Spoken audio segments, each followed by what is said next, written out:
असरण जीव दुखों का मारा, जन्म मरण का फेर अपारा, एकत्व कर्म ही साथ हमारा। तन धन सबसे हूँ मैं भिन्न, असुचि देह में क्यों हो लीन। आश्रम से कर्म आते हैं, संबर से कर्म रुक जाते हैं।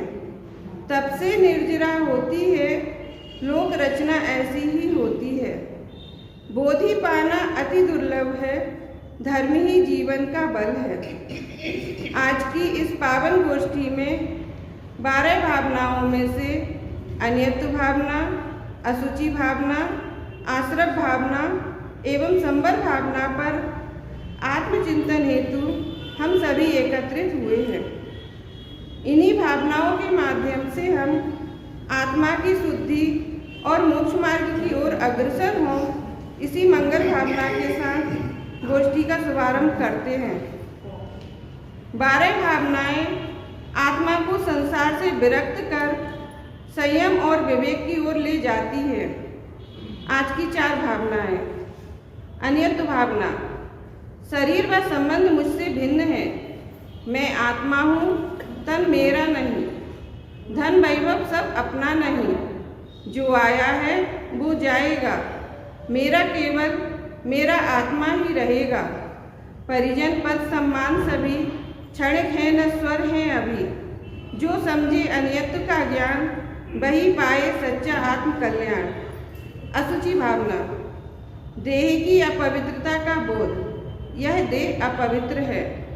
जिस देह पर इतना अभिमान वह मल मूत्र का ही है धाम। सजाने में जीवन बीत गया पर भीतर क्या यह भूल गया। असुचि देह का जिसने जाना, मोह ममता से दूर ठिकाना। शुद्ध आत्मा की ओर बढ़े, वही भव विरमण से मुक्त पड़े। आश्रम भावना, कर्म आने के द्वार, राग देश से कर्म आते हैं। राग देश की हर एक धार कर्मों का खोलती द्वार। क्रोध मान माया लोग बनते आत्मा के शत्रु सब। आश्रम समझ जो चेत गया, वह भीतर ही सजग हो गया। बुरे भाव से दूरी रखे तो कर्म प्रवाह खुद रुक जाए। संबर भावना, कर्म रोकने का उपाय, संयम से कर्म रुकते हैं। संयम समता विवेक अपार, संबर है कर्म रोकने के द्वार। सही दृष्टि सही आचार, यहीं से होता उद्धार। जो संबर को जीवन बनाए, वह आत्मा को मुक्त कर जाए। रुक जाए कर्मों की धार, खुले मोक्ष पद के द्वार। ये जीवन को सही दिशा देने वाली अमूल्य शिक्षाएं हैं। अब इस ज्ञानवर्धक गोष्ठी को सुव्यवस्थित रूप से आगे बढ़ाने के लिए हम सभी के बीच आमंत्रित कर रहे हैं श्रीमती आभा जी को, जो आज के कार्यक्रम का कुशल संचालन करेंगी। आपके सुस्पष्ट विचार, मधुर वाणी और भावनाओं की सुंदर प्रस्तुति से यह गोष्ठी और भी सार्थक बनेगी। इसी अपेक्षा के साथ हम आपसे मंच पर पधारने का निवेदन करते हैं।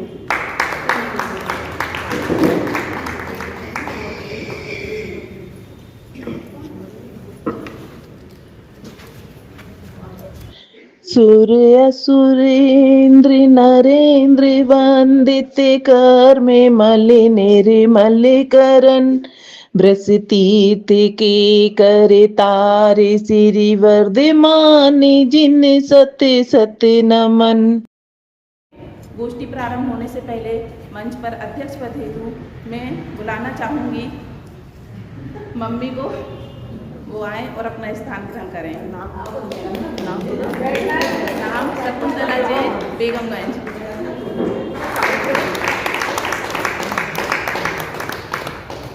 विशिष्ट अतिथि के लिए बुलाना चाहूँगी शालिनी भाभी, आए और अपना स्थान ग्रहण करें।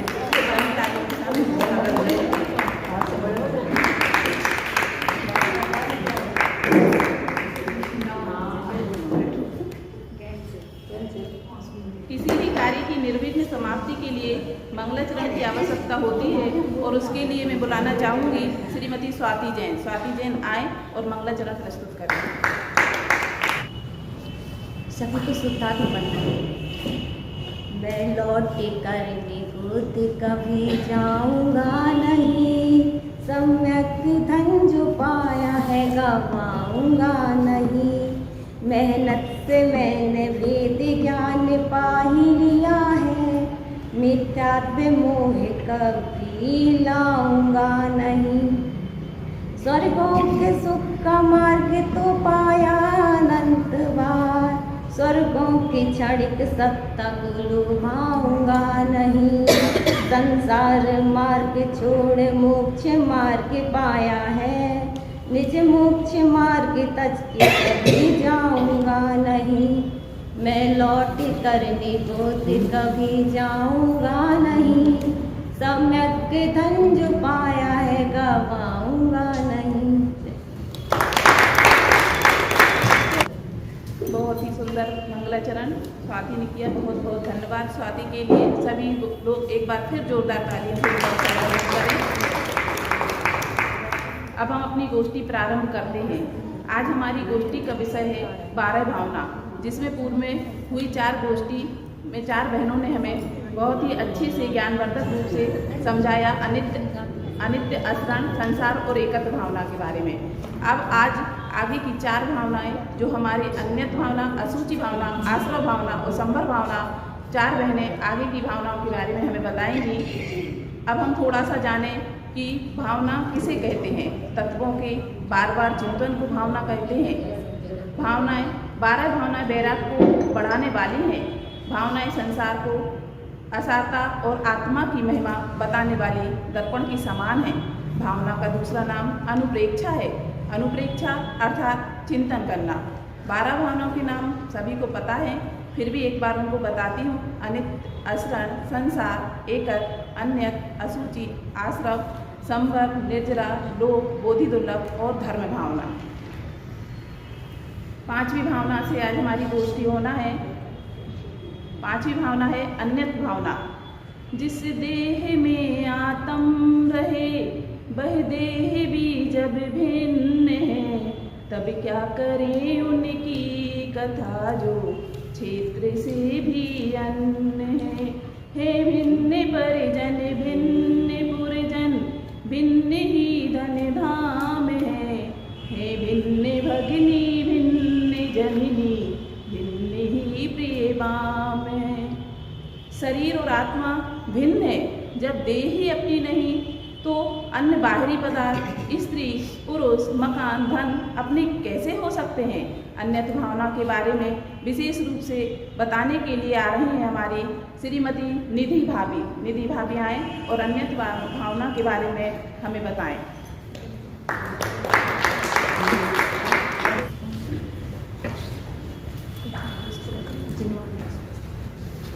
भगवान जय। सभी को जय श्री। आज इस ज्ञान गोष्ठी में मुझे अन्यत भावना पर बोलने का मौका मिला है।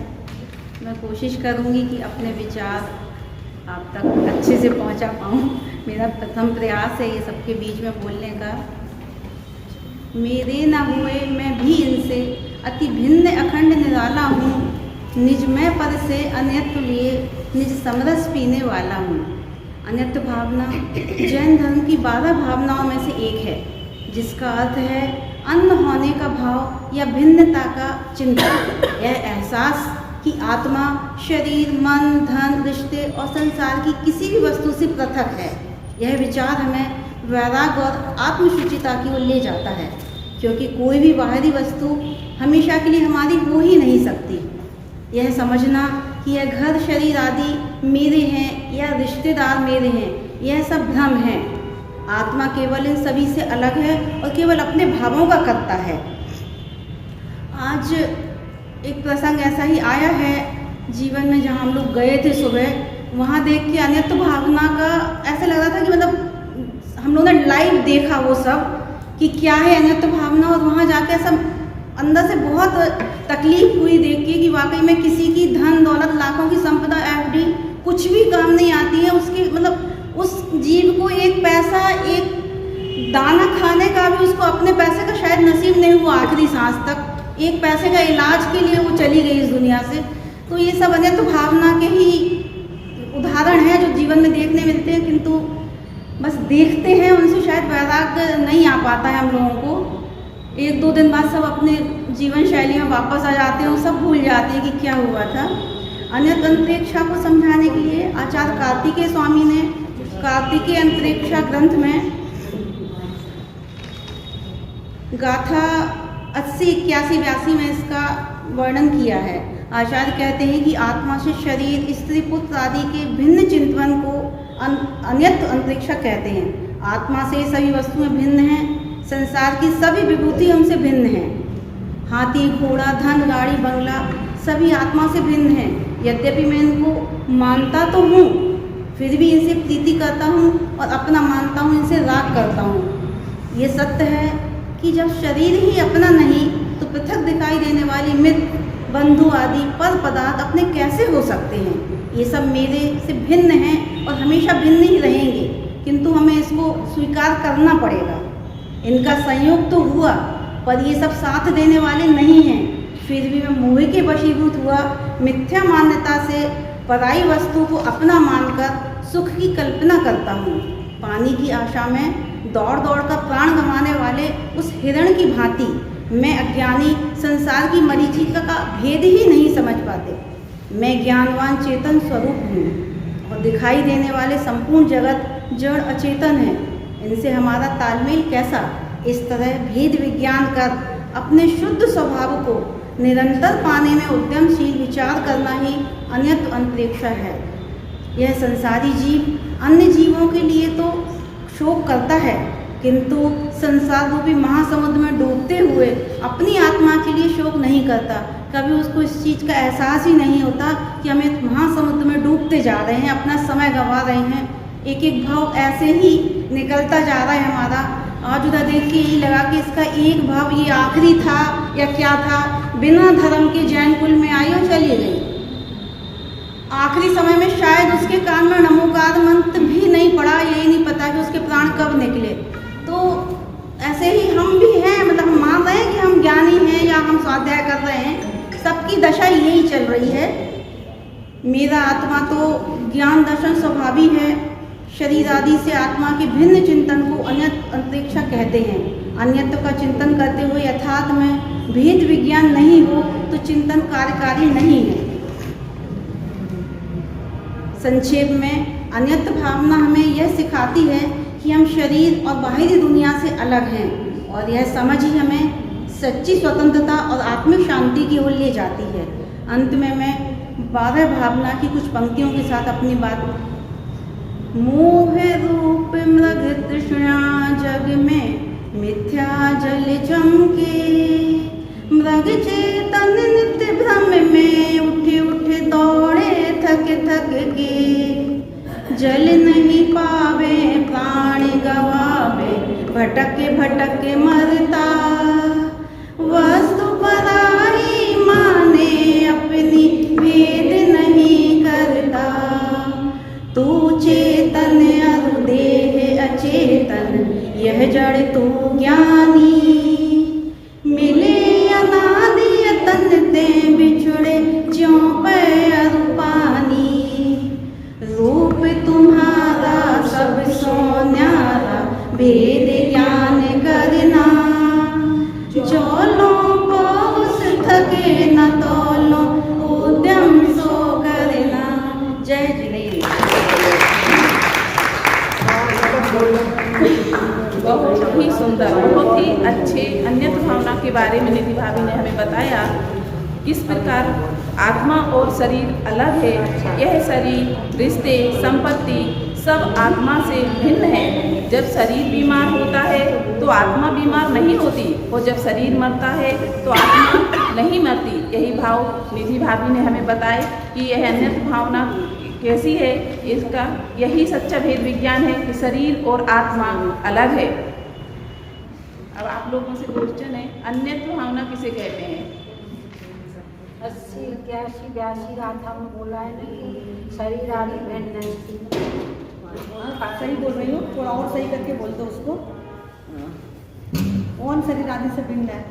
में जिन होते हुए भी कर्तव्यों में कितने लिप्त हैं हम, अंतिम समय तक हम ये नहीं सोच रहे कि हम उनमें क्यों लिप्त। हमारे परिणाम सुधर ही नहीं रहा। मैं अपने विचार व्यक्त करी, मैंने सुना बताइए। ये कौन से ग्रंथ से बोला था उनने? अभी निधि ने 80, 81, 82 गाथा किस ग्रंथ के माध्यम से बोला? कार्तिकेय अनुप्रेक्षा के। हाँ, अच्छा, अन्यत्व भावना को समझने से जीवन में क्या उत्पन्न होता है?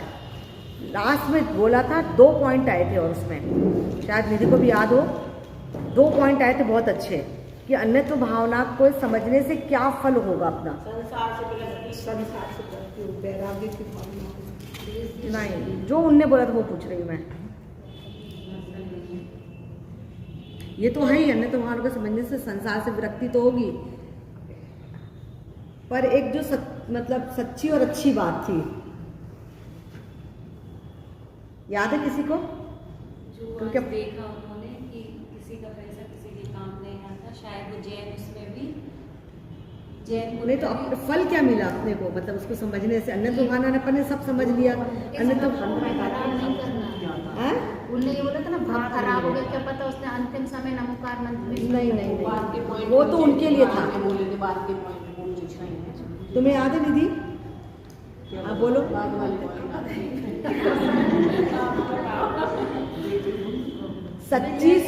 सच्ची स्वतंत्रता और आत्मिक शांति, ये 2 पॉइंट्स। अन्यत्व भावना को समझने से अपने आत्मा की शांति प्राप्त होती है और सच्ची स्वतंत्रता कि ये सब समस्त पर पदार्थ मेरे नहीं है, ये सब मेरे से पर है, ऐसी सच्ची स्वतंत्रता का पता पड़ता है। और इसको समझने से कि मैं ही मेरा हूँ, ऐसी आत्मिक शांति की प्राप्ति होती। बहुत अच्छा, निधि ने बहुत ही बढ़िया बोला। एक बार जोरदार दीजिए पूरे तालियां। छठवीं भावना, असूची भावना। सुनो भैया सब। जिस देह को निज जान कर नित रम रहा जिस देह में, जिस देह को निज मान कर रच पच रहा जिस देह में, जिस देह में अनुराग है एकत्व है जिस देह में, क्षणिक भी सोचा कभी क्या क्या भरा उस देह में, क्या क्या भरा उस देह में। यह शरीर 9 द्वारों के मल से बहने वाला उद्गल है। एक क्षण भी हमने इसमें विचार नहीं करते कि कितनी अपवित्रता हमारे शरीर में, इस हाड़ बांस के पुतले को सजाने में पूरा जीवन गवा देते हैं। लेकिन इस अपवित्र शरीर के अंदर पवित्र आत्मा विराजमान है। हमें शरीर के सौंदर्य से नहीं बल्कि आत्मा के स्वभाव से प्रेम करना चाहिए। अब इसको आगे विस्तार से बताने के लिए असूची भावना के बारे में आमंत्रित करती हूँ श्रीमती अंजू भाभी। अंजू भाभी आए और असूची भावना के बारे में हम बताएं।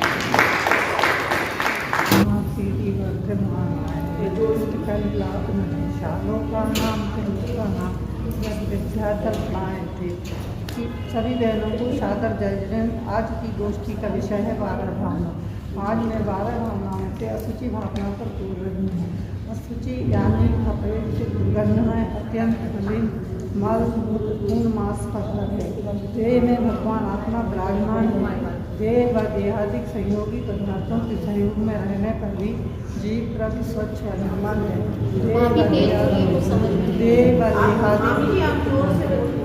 देह व देहादिक संयोगी पदार्थों को मैं विधि हूँ। शरीर आदि संयोगी मेरे हैं, मैं ये सब मेरे हैं, यह हमारी भूल है। शरीर आदि संयोग जमरूप हैं, चैतन्य भगवान आत्मा इन संयोगों से भिन्न है। देह के निकटवर्ती संयोगी पदार्थ होने पर भी आत्मा शुद्ध एवं निर्मल रहता है। 12 भावनाओं के बार बार चिंतन से पारमार्थिक शब्द से भली भांति परिचित जाने पर देह अत्यंत निकटवर्ती संयोगी पदार्थ होने से देह संबंधी विकल्प तरंगें उठा सकती हैं। भागात्मक विकल्प देह संबंधी विकल्पों का बार बार चिंतन ही असूची भावना है। देहादिक संयोगी पदार्थों को अपना मानना ही हमारी भूल है। इस भूल को मिटाने के लिए 12 भावनाओं का बार बार चिंतन करना चाहिए। छहराला में पंडित तोलम मंत्री ने लिखा है, अलरुधिर राज मलखैरी की कस बसा देते मूली नवद्वार भये गिनकारी अश्देह करे की मूली। यह तन आँख खून सीख रूपी मल की थैली है। आँख नाक कान मुँह द्वारा निरंतर घृणास्पद और दुर्गंध पदार्थ बहते रहते हैं। यह देह अत्यंत अवृत अस्थिर व घामनीय, सागरों के जल से धोने पर भी शुद्ध होने वाली नहीं, जमने में लिपटी शोभायमान दिखने वाली यह देह 7 धातुओं से भरी मल की थैली है, क्योंकि अंतर में दिखने पर पता चलता है कि देह के समान अवृत और कोई पदार्थ नहीं। आचार्य का कथन है कि इस मलिन दुर्गंधमय देह में रहकर भी भगवान आत्मा सदा निर्मल स्वच्छ ही रहता है। यह संयोग भेद नहीं है, मैं इनसे भिन्न स्वयं भगवान आत्मा हूँ। ऐसा ना मानना हमारी भूल है। इस भूल को मिटाने के लिए 12 भावनाओं का बार बार चिंतन मनन करना चाहिए और निज भगवान आत्मा की आराधना का साथ है। जिस देह में अनेक व्याधि उपाधि रहती हैं, उस देह में रहकर कौन बुद्धिमान सुखी हुआ है। संयोग को त्यागने और अपने स्वरूप का चिंतन ही सुखी होने का मार्ग है। हे भक्त प्राणियों, मानव तन पाकर महातत्परों, क्योंकि नरदेह पाने का सरस आध्यात्मिक आत्मिक कर लेने में है। निज भाव का ध्यान करो। जो भक्त प्राणी परदेह को छोड़कर अपने देह से भी अनुराग नहीं करता, अपने स्वरूप में अनुरक्त रहता है, उसके अशुचि भावना होती है। सभी आत्मार्थी शरीर आदि संयोगों की अशुचता एवं निज भाव की शुद्धता को भली भांति जानकर संयोगों को और निज स्वभाव में रत होकर अनंत सुखी हो, इसी भावना के साथ विराम दीजिए।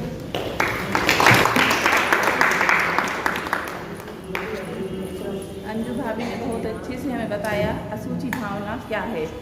शरीर मल मूत्र का घर है। इस प्रकार हमें यह ज्ञात होना चाहिए कि तन की सुंदरता तो नश्वर है, आत्मा की पवित्रता ही सत्य है। इस प्रकार एकमात्र हम सबका ध्येय आत्मा से मिलन का ही होना चाहिए। भाभी, या अशुचि भावना किसे कहते हैं? एकदम ही सरल। हाँ हाँ हाँ, अपवित्रता को थोड़ा और सही से करो। हाँ तो हाँ, अशुचि मतलब अपवित्रता। इस अपवित्रता भरी देह में भी शुचि आत्मा विद्यमान है ना, जो हमेशा स्वच्छ है, शुद्ध है। अपवित्र शरीर के साथ आत्मा कभी अपवित्र नहीं होता, वो सदा पवित्र है ना। कौन से ग्रंथ के माध्यम से 2 लाइन उन्होंने बोली थी? हाँ, की कसबत साध है। अच्छे से बोलो सब जने एक साथ।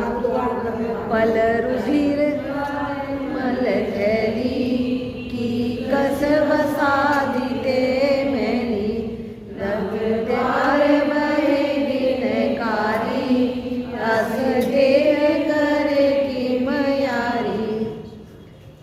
और इस अशुचि भावना को समझकर सुखी होने का मार्ग क्या है? हाँ नहीं, 12 भावनाओं के चिंतन के साथ 12 भावनाओं के अपने स्वरूप का चिंतन करना है ना। 12 भावनाओं के चिंतन से कुछ लाभ नहीं होगा जब तक अपने 12 भावनाओं के चिंतन से तो वैराग्य आएगा जीवन में, परंतु अपने स्वरूप का चिंतन करेंगे तो इस आत्मा की उपलब्धि होगी, है ना। यह अशुचि भावना को समझकर सुखी होने का मार्ग है। 7वीं भावना आश्रय भावना। संयोग जाचित व्रतियाँ ब्रह्म रूप आश्रम रूप है, दुख रूप है दुख करण है, असरण मलिन जन रूप है। संयोग विरहित आत्मा पावन शरण चिद रूप है, ब्रह्म रोग हर संतोष कर सुख करण है सुख रूप है। मन वचन और काय की अशुभ प्रवृत्तियों के द्वारा कर्मों का आत्मा में आना ही आश्रम है। यही कर्म हमारे दुख, जन्म मरण और संसार के बंधन का कारण बनते हैं। इस आश्रम भावना को अधिक विस्तार से बताने के लिए आ रही हैं उमा चाची। आइए और हमें आश्रम भावना के बारे में बताइए। 3 भुवन में सार बीत राग विज्ञान का, शिव स्वरूप शिवकार नमो त्रियोगी समार्ग। ओम नमः सिद्धेभ्य। सभी भावी सिद्धों को शुद्धात्म बंधन। तत्वों को बार बार चिंतन करना ही भावना है, या तत्वों का बार बार चिंतन करने को भावना कहते हैं। भावना 12 होती हैं, अनित असरण संसार एकत्र अन्यत्र असुचि आश्रम सम्मर निर्जरा मोक्ष और धर्म। 12 भावनाओं का बार बार चिंतन करने से वैराग्य उत्पन्न होता है। अब मैं आश्रम भावना पर प्रकाश डाल रही हूँ। कार्यों के बंधन को आश्रम कहते हैं। परिभाषा है आश्रम भावना पर कर्मों को आने को आश्रम कहते हैं। आश्रम भावना में दुख में कोई किसी का नहीं है। आश्रम भावना ये विभाव की विपरीतता मोह राग द्वेष आदि का चिंतन ही होता है। आश्रम भावना में 2 चिंतन एक साथ चलते हैं। आश्रम आने के 5 द्वार हैं, मिथ्यात्व, अविरति, प्रमाद, कषाय और योग। यदि तुम आत्मा को नहीं जानोगे, शुभ और अशुभ भाव करते रहोगे और सुख को प्राप्त नहीं करोगे तो बार बार संसार में ही भ्रमण करना पड़ेगा। आश्रम दुख रूपी है। आश्रम दुखकार घनेरे बुद्धिवंत तिन्हें निर्वेरे। आचार्य उमा स्वामी जी कहते हैं आश्रम का निरोध ही संभव है। तत्वों में और भावनाओं में अंतर है। तत्वों में आश्रम का अर्थ मोह राग द्वेष भाव है और कर्मों का आना है। जैसे नाव में छेद होने पर नाव में पानी भर जाता है, ऐसा आश्रम भावना में है। दादा हुकुमचंद जी भारी ने लिखा है, हे असुचि दुखमय है, पानी के छेद के बंधन करना आश्रम ही है। 12 भावना संबर तत्व में आती हैं। विभाव परिणाम हमारे अंदर ही होते हैं।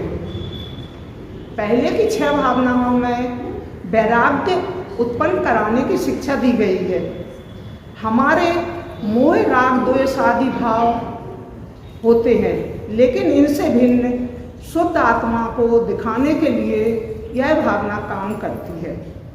दादाजी लिखते हैं, हे आश्रव भाव सब श्रद्धे निज शुद्धात्मा, प्रियधे निश्चय गे केवल श्रेय निज शुद्धात्मा।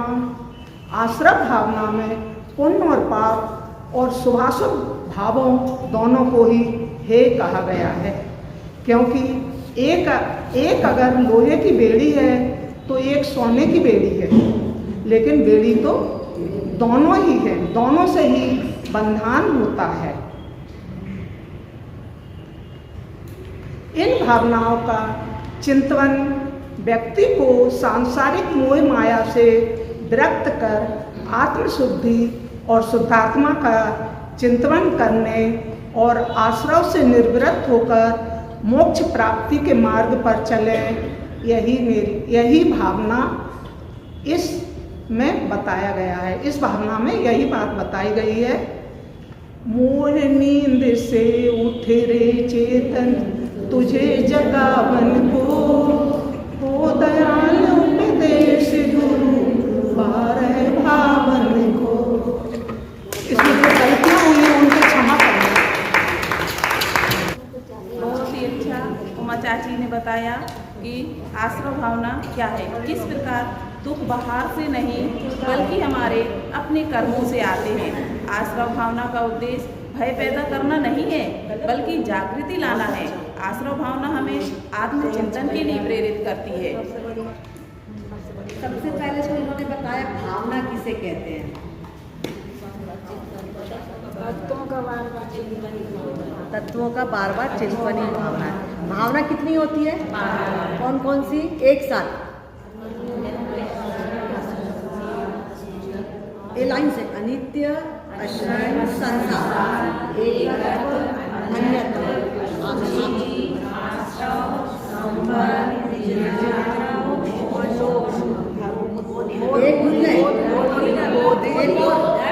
धर्म भावना, धर्म भावना है ना। अच्छा, किसे कहते हैं, मतलब आश्रव किसे कहते हैं? कर्मों के आने को आश्रव कहते हैं। ये तो अपन ने शुरू से पढ़ के ही आ रहे हैं, है ना। आश्रव के कितने भेद हैं? कौन कौन से? बहुत बढ़िया। उन्होंने कौन सा उदाहरण दिया आश्रव भावना के लिए? नाव का। नाव में जिस तरह से छेद हो जाता है तो पानी आ जाता है, उसी तरह से कर्मों के आने को आश्रव कहते हैं। और ये 12 भावना में से कितनी भावना वैराग्य प्रेरक है और कौन कौन सी? और बात की 6 तत्व प्रेरक है। चलो 8वीं भावना संबर भावना। देह देवल में रहे पर देह से जो भिन्न है राग जिसमें किंतु जोश राग से भी अन्य है। गुण भेद से भी भिन्न है पर्याय से भी पार है। जो साधकों की साधना का एक ही आधार है, एक ही आधार है। यदि आश्रव कर्मों का आना है तो संवर कर्मों को रोकना है।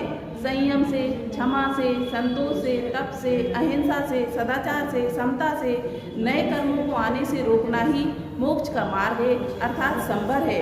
संवर भावना के बारे में और अच्छे से जानने के लिए मैं बुलाती हूँ श्रीमती सुनीता चाची जी को। सुनीता चाची जी आएँ और अपना वक्तव्य दें। बंधु श्री अरिहंत पर किसके राग विज्ञान बनु मारे भावना जग जीवन हित जान। सभी को सादर जय जने। मंचासीन अध्यक्ष विशेष अतिथि महोदय को सादर जय जने। वस्तु स्वरूप समझना है, भेद विज्ञान और जानना है, देहादिक से भिन्न सुख आत्मा का अनुभव करना है। जैसा कि आप सभी को ज्ञात है कि आज का हमारा विषय है 12 भावना। आज की इस वर्तमान गोष्ठी में मेरा उत्साह केंद्र बिंदु है संवर भावना। तत्वा सूत्र के 9वें अधिकार का पहला सूत्र है आश्रम निरोधो संवर। आश्रम का निरोध संवर है। संवर आश्रम का प्रतिद्वंदी है। 3 गुप्ती, 5 समिति, 10 धर्म, 12 भावना, 22 परिचय, 5 प्रकार के चारित्र और सभी को नाम तो याद होंगे। सभी को चारित्र के नाम याद हैं कि नहीं, इसलिए मैं बता देती हूँ। सामायिक चारित्र, छेद प्रश्न चारित्र, परिहार विशुद्धि चारित्र, सूक्ष्म संप्राय चारित्र, यथाख्यात चारित्र। इस तरह से ये 6 तरह से संवर होना बताया है। ये 6 तरह के जो भेद बताए हैं वह शरीर आश्रित्यापन भाव रूप नहीं है, विकल्प रूप नहीं है। ये सभी आत्मा के आश्रय पूर्वक होने वाली निर्विकल्प परिणति है। इसलिए आत्मा को जानकर पुरुषार्थ पूर्वक इसे प्रकट करने का सतत प्रयास करना चाहिए। पंडित जयचंद जी छावड़ा द्वारा लिखित 12 भावना में कहा है, निष्रूप में लीनता निश्चय संवर जान, सीमित गुप्ति संयम धरे धरे पाप की हान। निश्चय से उस संवर भावना निष्रूप में लीनता ही है। व्यवहार से जो 6 भेद हैं उनको संवर भावना कहा है। संवर भावना भी है, वो संवर तत्व भी है, दोनों समझते हैं। संवर भावना का कारण है संवर तत्व कार्य। वह कैसे? पहले सभी भेदों से एक शुद्धात्मा का स्वरूप जाना कि मैं तो इन सभी भेदों से पार करके एक अभेद शुद्धात्मा हूँ। जब अभेद आत्मा का ज्ञान हुआ, विश्वास हुआ और आत्मा का आनंद हुआ, इससे धर्म का प्रारंभ हुआ, सुख का प्रारंभ हुआ। सुख का प्रारंभ होना ही संवर तत्व है। तो एक कार्य हुआ। इस तरह ही सही कारण देने पर सही कार्य होता ही है। लौकिक में भी देखते हैं कि जब तक हम सही कारण नहीं देंगे तो हमारा कोई भी कार्य सफल नहीं होगा। ये ज्ञान, ये सिद्धांत, बस ये साधना आराधना है, बस यही संवर तत्व है, बस यही संवर भावना है। एक शुद्धात्म तत्व की उपलब्धि से ही साक्षात संभव होता है और शुद्धात्म तत्व की उपलब्धि से भेद विज्ञान से होती है। इसलिए एक भेद विज्ञान ही करने योग्य है। आत्मख्याति आचार्य अमृतचंद जी देव कहते हैं कि आज तक जितने भी जीव सिद्ध दशा को प्राप्त हुए हैं वह सब भेद विज्ञान से ही हुए हैं, और जो भी इस संसार में दुखी हैं वह भेद विज्ञान के अभाव से ही दुखी हैं। संवर की महिमा बताते हुए पंडित जयचंद जी छावड़ा भी लिखते हैं भेद विज्ञान कला प्रगटे तब सुत सुवाह लहे अपना ही। उज्जवल ज्ञान प्रकाश करे बहुधरे परमात्मा माहे। जब किसी जीव का धर्म प्रारंभ होता है तब सबसे पहले मिथ्यात्व अज्ञान अनंतानुमति कसाय का अभाव होता है। मिथ्यात्व अज्ञान अनंतानुमति कसाई आश्रय भाव हैं, राग भाव हैं, दुख के कारण हैं, और इनके अभाव में जो वीतराग भाव है वह संभर है, सुख का कारण है। संभर अनादिकाल के मिथ्यात्व को मिटाने वाला है, उस शुद्धात्मा की प्राप्ति हुई है। अब आचार्य पूज्यपाद स्वामी सर्वासिद्धि के 9वें अधिकार की टीका में लिखते हैं कि सदिवदो भाव संभरो द्रव संभर स्वेच्छिति। संभर दो प्रकार का है, द्रव संभर और भाव संभर। अब भाव संभर किसे कहते हैं कि संसार में रोकने वाली क्रियाओं का नाश होना ही भाव संभर है। वो भाव संभर के साथ साथ ये कर्म वर्णाओं का टूटना ही द्रव संभर है। अब आचार्य कुंकुन देव समासार के संभर में अधिकार की गाथाओं में लिखते हैं कि संभर तत्व शुद्धि की उत्पत्ति का कारण है, अर्थात संभर तत्व से शुद्धि की उत्पत्ति होना चालू हो जाती है। उसके बाद पंडित जी दौलत राम जी छेड़ाला की तीसरी ढाल के नौवे छंद की तीसरी पंक्ति में लिखते हैं, सम सम दमते जो कर्म न आवे तो संभर आदर लिए। कि कर्म न आवे ऐसा संभर आदर लिए, अर्थात ऐसा संभर मानना चाहिए। अब सम किसे कहते हैं कि कसाय रहित परिणाम को सम कहते हैं। दम क्या कहते हैं? पंच इंद्रिय और मन को जीतना ही दम कहलाता है। संभर मतलब शुद्ध आत्मा की प्राप्ति एक भेद विज्ञान पूर्वक होती है। ये भेद विज्ञान होता कैसे है? पहले तो वस्तु स्वरूप का सही ज्ञान होना, ये मैं जीव वस्तु हूँ, कभी भी अजीब रूप नहीं होता। दूसरा रहे इसका विशेष ज्ञान होना, कैसा रहे से शरीर हूँ लेकिन मैं कभी शरीर रूप नहीं होता, अशरीरी तत्व हूँ। संयोग है लेकिन मैं असंयोगी तत्व हूँ। कर्म है लेकिन मैं निष्कर्म तत्व आत्मा हूँ। विकार है लेकिन निर्विकारी तत्व हूँ। जब इस तरह का भेद विज्ञान होता है तब ज्ञान में बस एक व्यायिक भाव हूँ, ऐसा ज्ञान विश्वास होता है और संभर प्रकट होता है, जिससे अनादिकाल का अज्ञान टूटता है, अनादिकाल की भ्रांति मिटती है और अनादिकाल का भय राग देश मिटता है। संभर भावना सदा भाने योगे, प्रकट करने योगे, उपादेय है। संभर स्वयं प्रकट पर्यायभूत धर्म है। जैसा हमें भूख लगी है तो एक भोजन उपादेय है, ऐसे ही दुख है तो एक सुखी प्रकट करने योग्य उपादेय है। इस प्रकार संभर ही मुक्ति मार्ग का आरंभिक प्रवेश द्वार है। संभर की उत्पत्ति भेद विज्ञान पूर्वक आत्ममुक्ति के काल में ही होती है। इसलिए संभर भावना में भेद विज्ञान कारण है और आत्ममुक्ति कार्य है। इसी मंगल भावना के साथ में अपनी वाणी को विराम देती हूँ। सभी को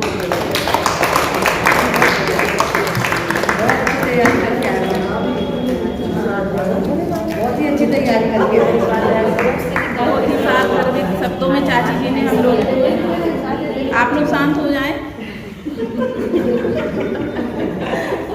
बहुत ही सारगर्भित शब्दों में चाची जी ने हम लोगों को संभर भावना के बारे में बताया। बहुत ही अच्छा, एक बार फिर से जोरदार ताली। किस प्रकार कर्मों को रोकना ही शुद्धि की शुरुआत है, आत्मा में लीनता ही संभर है। बहुत ही अच्छे से उन्होंने बताया, सभी ने बहुत अच्छे से बोला और सभी वक्ताओं के लिए एक बार फिर से जोरदार तालियां। संवर किसे कहते हैं? एक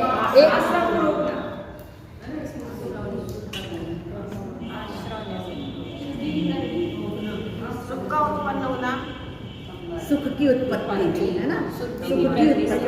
आश्रव का रोकना क्या है? रुकना बंद है ना, रुकना बंद है ना। उसकी उत्पन्न आश्रव का आना क्या है? आश्रव कर्मों का आना, कर्मों का आना क्या है? आश्रव। और कर्मों का रुकना क्या है? बंध। और कर्मों का खत्म हो जाना है वृत्ति।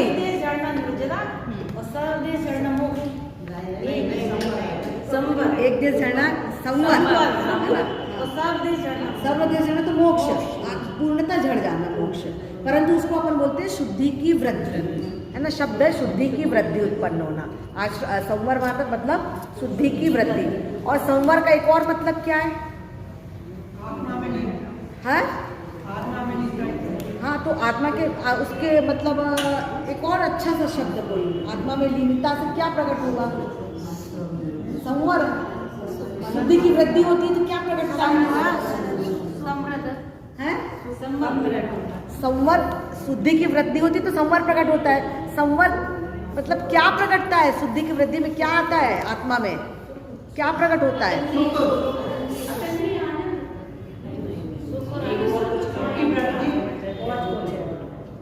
अरे इतना सरल सा शब्द है। संवर, संवर का ही मतलब है वो, संवर का ही दूसरा नाम है, पर्यायवाची नाम। सुख की वृद्धि, सुख की उत्पत्ति होना है ना, और शुद्धि की वृद्धि होना। तो शुद्धि की वृद्धि कब होगी? जब क्या प्राप्त होगा जीवन में, तब शुद्धि की वृद्धि होगी। सम्यक दर्शन। हाँ, रत्नत्रय है ना। शुरुआत, धर्म की शुरुआत तो रत्न सम्यक दर्शन से है कि हाँ था, हाँ बिल्कुल पीठ ठोक दो, सम्यक दर्शन से है ना। हाँ, तो क्या संवर भावना एक अच्छा, बहुत अच्छा परिभाषा बोली भाभी ने संवर भावना की। शुरू में ही बोली थी, बहुत अच्छी परिभाषा बोली, बहुत अच्छी अच्छी चीजें बोली, सही में बहुत अच्छी अच्छी, मतलब भैया की सच्ची शिष्या दिख रही थी वो बोलने में पूरी तरह से। हाँ, बोला भी कॉन्फिडेंस से। और याद है किसी को? सबका सार वही है, आत्मा के आश्रय से प्रकट होने वाली निर्विकल्प परिणति का नाम संवर भावना है। ये बहुत अच्छी लाइन लगी। आत्मा के आश्रय से प्रकट होने वाली निर्विकल्प परिणति का नाम संवर भावना है। और उन्होंने एक बहुत अच्छा घटाया कारण और कार्य से, है ना। तो किसको कारण बोला? 12 भावना और संवर भावना, और संवर तत्व भी होता है और संवर भावना भी होती है। तो संवर तत्व को क्या बताया और संवर भावना को क्या बताया उन्होंने?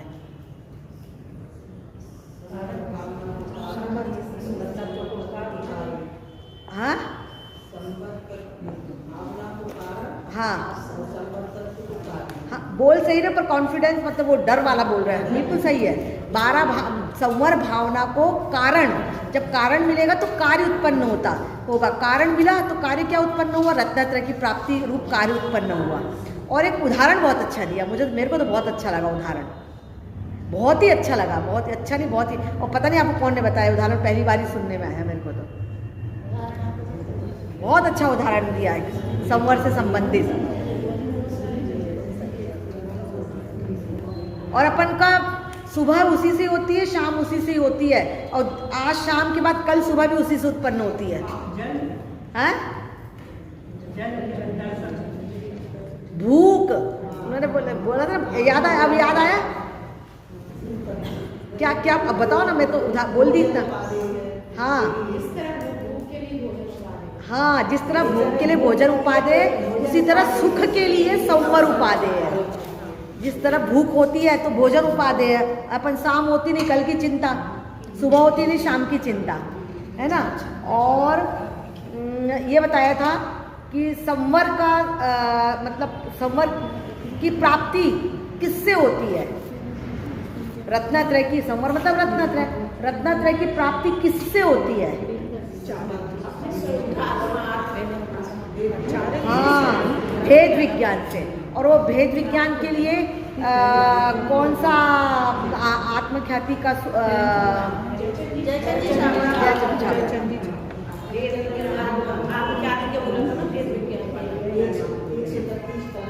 हाँ, जयचंद छाबड़ा का नहीं, आत्मख्याति का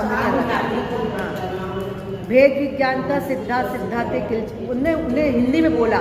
जितने वे हैं जो जीव आज तक सिद्ध हुए हैं वो किसके बल से हुए हैं? भेद विज्ञान से। और जो होंगे वो भी किसके बल से होंगे? भेद ज्ञान के बल से होंगे। हाँ हाँ, ज्ञान प्रकाश करे बहुधरे परमात्मा।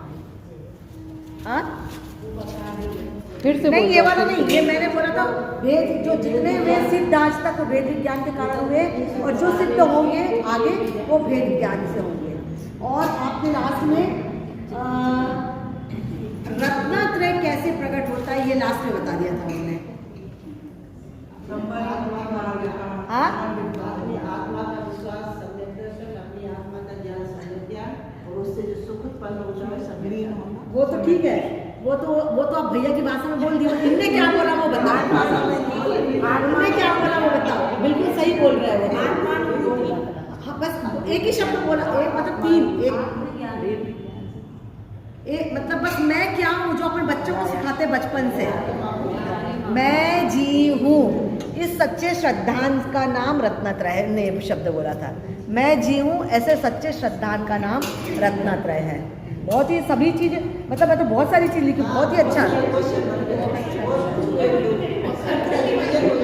अच्छा, सुख का प्रारंभ होता है किससे? संवर से। मतलब बहुत ही अच्छी अच्छी चीज बोली उनने। तो भाभी लिखा कहाँ से आपने, ये बताओ कि किसने लिखा कि आपने लिखा है? नहीं नहीं, अरे तो उसमें क्या श्वेता का स्वाध्याय होगा ना उनका। कुछ हमने अपनी मर्जी से भी लिखा है, हाँ, कुछ काव्य से भी पूछा है, कुछ मीना भाभी से भी पूछा है। सबका पर बहुत अच्छा लिखा है आपने। इतने दिन की मेहनत करी ना उनने, और उससे कॉन्फिडेंस से। सबसे मेन तो मेहनत के साथ साथ यहाँ आके बोलना, वो सबसे बड़ी बात है ना। और वो इतने कॉन्फिडेंस के साथ बोला, इसके लिए उनके लिए एक बार फिर से जोरदार ताली। और दूसरी ताली बजाओ आभा के लिए, है ना, कि जो इतने 4 दिन से मेरे को परेशान कर रही थी कि दूसरे को दे दो, दूसरे को दे दो, मैं नहीं कर सकती, मैं नहीं कर सकती, मैं घबरा रही हूँ, किसी तरह से मेरी बात मान जाओ। और कितना अच्छा उन्होंने संचालन किया, ये आप सब तालियों के माध्यम से उन्हें बता दो। और एक बात और, सुनीता भाभी के लिए एक ताली और, इसे चारों वक्ताओं में उन्होंने याद किया हमारे अतिथि और अध्यक्ष महोदय को।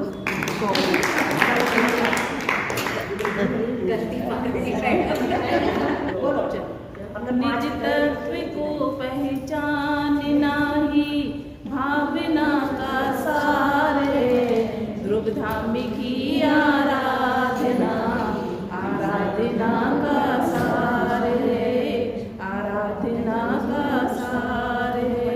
आदरणीय छोटे दादा की 12 भावना में ये पंक्तियाँ हमें याद दिलाती हैं कि कैसे मोह का क्षय हो, कैसे शाश्वत सुख की हमें प्राप्ति हो। 12 भावना में उन्होंने हमें ये बताया, संसार से विरक्ति ही निस्वरूप में अनुरक्ति का आधार है। इन 12 भावनाओं से मेरा मन संसार से विरक्त हो और मैं अपने शुद्ध आत्मस्वरूप में लीन हूँ, मोह का क्षय हो और मुझे शाश्वत सुख की प्राप्ति हो। इन भावनाओं को मात्र सुने नहीं बल्कि जीवन में उतारें और अपनी शुद्धात्मा का आश्रय लेकर मोक्ष मार्ग में आगे बढ़ते रहें। इसी मंगल भावना से मैं अपने शब्दों को 2 लाइन बोलकर विराम देती हूँ। अरिहंत सिद्धाचार्य पाठक साधु हैं परमेष्टिपण, सब आत्मा की अवस्थाएं आत्मा ही है शरण। सभी को मेरा साथ है। अब मैं साथ भाभी से बोलूँगी कि वो 2 शब्द बोले सभी के इसमें। कैसा लगा आज का सबका? सभी को जय जिनेन्द्र। सभी बहनों ने बहुत अच्छा बोला, शास्त्रों के माध्यम से बोला, बहुत अच्छा लगा। इससे हमारे ज्ञान में भी कुछ वृद्धि हुई, जानने को मिला, समझने को मिला। बहुत अच्छा लगा। आज की गोष्ठी बहुत अच्छी तरीके से संपन्न हुई। जय जय। अब मैं अपने बीच में आई आदरणीय मम्मी जी बेगम जब गंज से पधारी हैं और आज का हमारा सौभाग्य है कि इस गोष्ठी में शामिल हुई। आज के अध्यक्षा महोदया बनी और मैं उनको बुलाना चाहूँगी और पूछना चाहूँगी कि हमारी बहनों का या आज का वक्तव्य उन्हें कैसा लगा। श्री हनुमान भगवान की जय। सभी बहनों ने बहुत अच्छा बोल, जो तीर्थंकर 24 में आनंद मंगल का, जिनका पावन चरित्र है आत्मा को हितकार, हम स्वीकारें स्नेह से करें धर्म प्रचार, हो मंगल कल्याणमय श्री गुरु का उपकार। सभी बहनों ने बहुत अच्छा बोला, सभी बेटियों ने बहुत अच्छी गोष्ठी रही, वो बहुत अच्छा लगा। कैसी वैराग परक तत्व चर्चा यहाँ होती है और सबको भी बहुत मतलब बहुत अच्छी तत्व परक चर्चा करती हैं, बहुत अच्छा लगा हमें तो। और बड़े भाग्य से मिले हैं जिन देव शास्त्र गुरुवर, गुरुदेव श्री मिले हैं जीवन को धन्य करना। यद्यपि मैं तो शुद्ध मात्र चैतन्य मूर्ति हूँ, फिर भी परिणति मलिन हुई है मोहोदय से। परम विशुद्धि को पावे यह परिणति मेरी, समय सार की आत्मख्याति नामक व्याख्या से।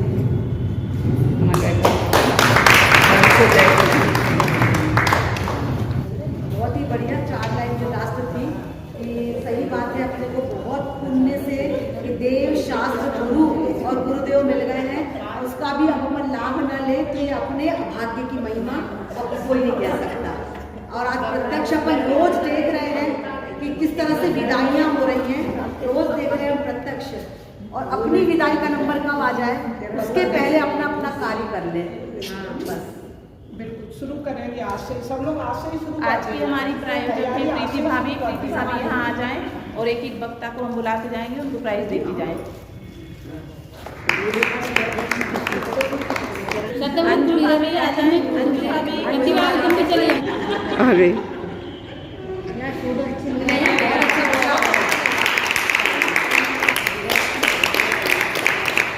और अब अंत में मैं सफल संचालन के लिए आभा को बुला रही हूँ। आइए आभा।